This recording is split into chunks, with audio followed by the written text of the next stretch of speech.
तुमच्याही घरामध्ये मच्छरांचं प्रमाण वाढलं असेल तर कोणत्याही औषध, केमिकल, स्प्रे किंवा कॉईलचा वापर न करता घरामध्ये अशा प्रकारे पटापट सर्व मच्छर मरून पडतील असा एक पॉवरफुल घरगुती उपाय मी तुमच्यासोबत शेअर करणार आहे आणि पुढचे 5 वर्ष तुमच्या घरामध्ये एकही मच्छर येणार नाही याची गॅरंटी आहे। हा उपाय एकदा करून बघा, झिरो खर्चामध्ये याला तुम्ही बनवू शकता। आजच बनवा, रोज रोज बनवायची गरज नाही, एकदाच बनवून भरपूर दिवस वापरू शकता।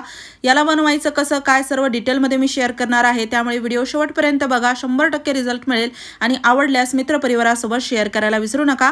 तर बघा, यासाठी आपल्याला इथे लागणार आहे मेणबत्ती। इथे माझ्याकडे बर्थडेमध्ये उरलेली मेणबत्ती होती तर ती मी वापरत आहे। अशा प्रकारे मेणबत्तीचे काही तुकडे असतील किंवा काही शिल्लक असतील तर त्या देखील तुम्ही इथे रियूज करू शकता।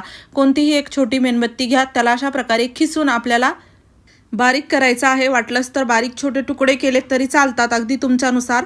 आणि मेणबत्तीच का वापरायची याचं खूप मोठं कारण आहे जे मी तुम्हाला दाखवणार आहे। त्यासोबतच हा उपाय मी अगोदर घरामध्ये केलेला आहे, भरपूर याला बनवून देखील ठेवलेला आहे। तुमच्यासाठी थोडं मी बनवत आहे आणि मला रिझल्ट मिळाला म्हणून तुमच्यासोबत शेअर करत आहे हा उपाय। तर बघा, इथे मेणबत्तीला मी असं बारीक केलेलं आहे। कमी जास्त तुम्ही तुमच्यानुसार करून बघू शकता। आणि त्यानंतर ना आपल्याला इथे एक छोटीशी कढई किंवा असं काही एखादं भांडं घ्यायचं आहे, त्यामध्ये टाकायची आहे बारीक केलेली मेणबत्ती। बारीक केलेली मेणबत्ती टाकल्यानंतर आपल्याला बघा इथे लागणार आहे तेल। तेल इथे तुम्ही 2-3 तेल वापरू शकता। एक तर बघा, मी हे घरी बनवलेलं कडुलिंबाचं तेल आहे, जे की मी नॉर्मल तेल घेतलं, कोणतंही तेल तुम्ही घेऊ शकता। त्यामध्ये कडुलिंबाची पानं टाकायची आणि त्याला चांगलं कडकडीत उकळून घ्यायचं, पानं चांगली लालसर होईपर्यंत। आणि आपण घरच्या घरी कडुलिंबाचं असं तेल बनवून ठेवू शकता।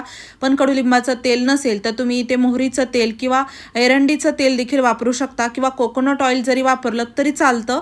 आणि 2-3 चमचे तेल आपल्याला यामध्ये टाकायचं आहे। मोठ्या चमच्याने मी 3 चमचे टाकलेला आहे। त्यानंतर ना आता आपल्याला यामध्ये टाकायचा आहे कापूर। कापूर बारीक करून ठेवलेला आहे। कापराच्या 2 वड्या घ्यायच्या, बारीक करून यामध्ये टाकायच्या। आता इथे जे तेल मी बनवलेलं आहे ना, त्याचा जर फुल व्हिडिओ पाहिजे असेल तर कमेंटमध्ये सांगा, मी तुम्हाला लवकरच तो व्हिडिओ शेअर करेल तुमच्यासोबत। पण सोपं आहे बनवणं, जास्त काही लागत नाही।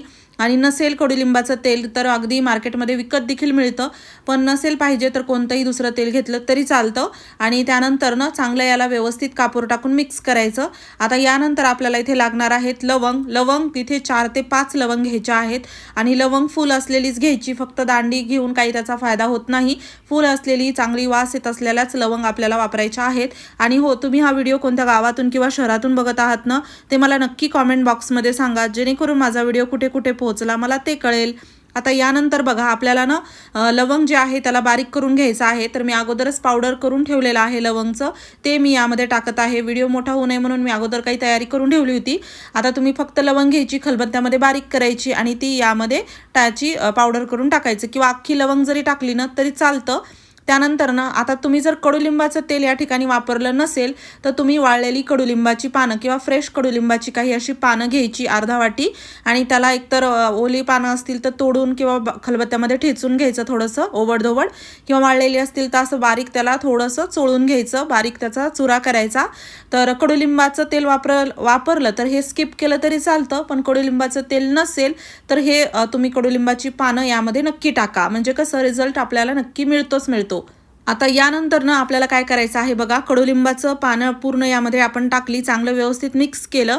आता हे आपल्याला गॅसवरती ठेवायचं आहे। अजून 2-3 इन्ग्रेडियंट यामध्ये आपल्याला टाकायचे आहेत, ते आपण पुढे टाकणार आहोत। त्या अगोदर ना याला थोडं गॅसवरती आपल्याला गरम होऊ द्यायचं आहे। थोडंसं हे गरम झालं की यामधील मेणबत्ती पूर्ण वितळायला लागते, पूर्ण चांगली यामध्ये ती मिक्स होते। आणि त्यासोबतच ना आपल्याला बघा इथे टाकायचे आहे तेजपत्त्याचं 1 पान जरी टाकलं तरी चालतं, कारण की थोडं हे तेल आहे, तुम्ही जास्त जर घेतलं ना तर जास्त टाका। त्यानंतर बघा, आता ना इथे तेजपत्ता पण असा घ्यायचा ज्यामध्ये चांगला वास येत असेल, अगदी खराब असा तेजपत्ता यामध्ये टाकून काही फायदाही होत नाही। त्यानंतर ना याला व्यवस्थित आपल्याला असं हलवायचं आहे, म्हणजे मेणबत्ती चांगली यामध्ये वितळली पाहिजे। तसं तर गरम झाल्यानंतर चांगली ती वितळतेच, पण पानामध्ये कुठे चिटकून राहू नये। आता त्यानंतर ना आपल्याला इथे लागणार आहे लसूण। लसूण इथे घ्यायचा, लसूण आपल्याला ना थोडासा ठेचून घ्यायचा आहे खलबत्त्यामध्ये म्हणा, किंवा तुम्ही याला थोडंसं ना जसं खिसणीने आपण खिसली ना मेणबत्ती, तसं जरी खिसून घेतलं तरी चालतं। जातं। मी 3 लसणाच्या कळ्या ठेचून घेतल्या आणि यामध्ये टाकलेल्या आहेत। त्यानंतर याला आपण चांगलं व्यवस्थित असं गरम होऊ देणार आहोत। इथे बघा आता हा लसूण किंवा तेजपत्ता, पानं, कडुलिंबाची ही चांगली लालसर होईपर्यंत आपल्याला याला गरम करायचं आहे। त्यासोबतच ही यामधून थोडा थोडा असा धूर निघायला लागतो, तेव्हा समजून जायचं की हे तेल तयार झालेलं आहे। आणि हे तेल मी अगोदर जसं मी तुम्हाला म्हणलं 1 वाटी असं भरून ठेवलेलं आहे बनवून। आणि थोड्या वेळानंतर काय होतं ना बघा, हे तेल बनवायला तर खूप सोपं आहे, जास्त काही यामध्ये वेळ लागत नाही। आणि एकदाच तुम्ही कुठे बनवून ठेवलं ना एखाद्या बर्नीमध्ये, बॉटलमध्ये, तर हे तेल काही काळानंतर घट्ट होतं। आणि जसं आता कारण की यामध्ये आपण मेणबत्ती टाकलेली आहे, घट्ट तर ते होणारच थंड झाल्यानंतर। आणि ते घट्ट झाल्यामुळे आपण याला भरपूर दिवस वापरू शकतो आणि याचा फायदाही याचा डबल होतो। जसं जसं तेल हे भरपूर दिवस राहील, जसे जसे दिवस जातील, जुनं होईल, तसं तसं अजूनच हे परिणामकारक होत जातं। आणि बघा आता चांगलाच यामधून धूर निघत आहे। तर आता आपण गॅस बंद करूयात। आणि हे लालसर देखील झालेलं आहे लसूण म्हणा किंवा पानं। तर या पॉईंटला गॅस आता बंद केल्यानंतर आपल्याला हे घ्यायचं आहे थोडंसं रूम टेम्परेचरवरती किंवा 50% असं हे थंड होऊ द्यायचं आहे। कारण की हाताळताना व्यवस्थित काळजी घ्या, खूप जास्त हे गरम असतं।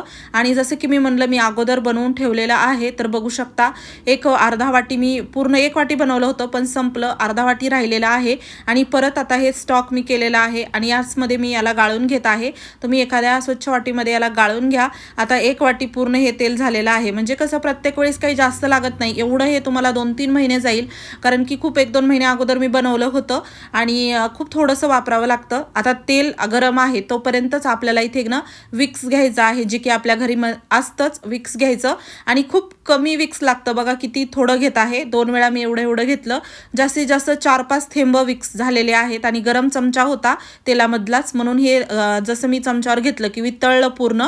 आणि हे 2-3 थेंब झालं ते मी टाकलेलं आहे। तुम्ही असंच बोटाने जरी थोडंसं घेऊन टाकलं ना तरी चाललं, हरभऱ्याच्या दाण्या एवढं जरी घेतलं तरी काहीच हरकत नाही। टाकायचं तेलामध्ये, चांगलं व्यवस्थित मिक्स करायचं, मिक्स झालं पाहिजे पूर्ण।